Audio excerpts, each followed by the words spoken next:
Kasus terkonfirmasi positif COVID-19 di Denpasar pada Sabtu, 8 Agustus 2020 kembali bertambah.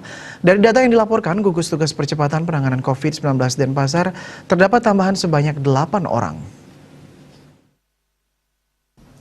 Menurut juru bicara GTPP COVID-19 Denpasar, Idewa Gederai, jumlah penambahan tersebut diketahui tersebar di 4 wilayah desa kelurahan.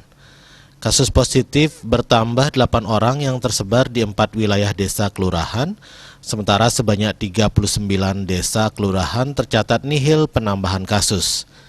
Secara rinci, Dewarai menjelaskan, keempat desa kelurahan yang melaporkan adanya penambahan kasus positif, yakni Desa Puyan Kangin mencatatkan penambahan 3 kasus, Kelurahan Dohpuri 3 kasus, serta Desa Kesiman Petilan dan Kelurahan Pedungan yang mencatatkan penambahan kasus positif sebanyak 1 orang.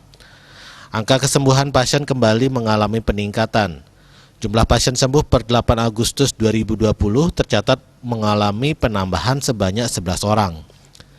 Lebih lanjut, Dewarai menjelaskan bahwa angka kesembuhan pasien dan penambahan kasus positif COVID-19 masih fluktuatif di kota Denpasar.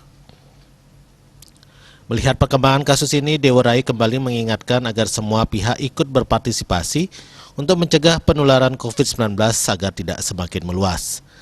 Sementara itu, jumlah pasien sembuh di kota Denpasar menjadi 1.269 orang atau 90,70%, 14 orang atau 1,00% meninggal dunia, dan 116 orang atau 8,29% masih dalam perawatan.